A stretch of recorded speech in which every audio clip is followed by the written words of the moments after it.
আসসালামু আলাইকুম রহমতুল্লাহ বরকাত। আলহামদুলিল্লাহ ওসলাত ওসালাম আলামাল্লা নবী আবাহদা আম্মাবাদ।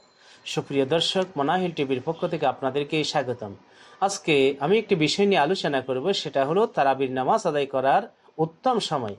সাধারণত তারাবির নামাজ সারা রাত পড়া যায়। এশারের ফরজ আদায়ের পর থেকে একেবারে ফজর হওয়া পর্যন্ত পুরো সময়ে যে কোনো সময় তারাবির নামাজ আদায় করা যায়। ভাগ ভাগ করেও পড়া যায়। কেউ যদি মনে করেন রাতের শুরুতে 10 রাকাত পড়লো বা 8 রাকাত পড়লো, শেষে যদি বাকি নামাজ আদায় করলো, তখনও কি হয়ে যাবে, তারাবির নামাজ আদায় হয়ে যাবে। তবে শেষে যখন তারাবির নামাজ আদায় করবে, একই সাথে তাহাজ্জুদের সওয়াবও সে পেয়ে যাবে। কিন্তু তারাবির নামাজের উত্তম সময় হলো এশারের নামাজের পরে ঘুমানোর আগে সেটা আদায় করা।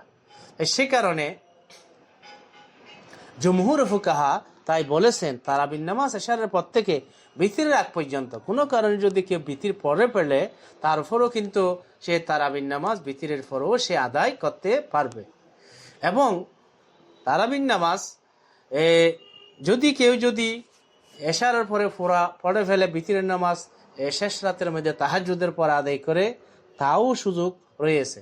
তাহলে সার কথা হলো, সাধারণত তারাবির নামাজের সময় এশারের ফরজের আদায়ের পর থেকে শুরু হয়ে যায় এবং এই একেবারে সেহরি পর্যন্ত সময় থাকে। তাহাজ্জুদের নামাজ পৃথকভাবেও পড়া যায়, অথবা তারাবির মধ্যে একই সাথেও আদায় করা যায়।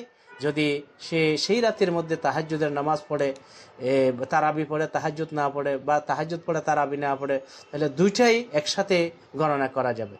তা আল্লাহ রাব্বুল আলামিন তারাবির নামাজকে সঠিক সময়ে আদায় করার তৌফিক দান করুন। সুপ্রিয় দর্শক, আপনাদেরকে অসংখ্য ধন্যবাদ। আসসালামু আলাইকুম ওয়া রাহমাতুল্লাহি ওয়া বারাকাতুহু।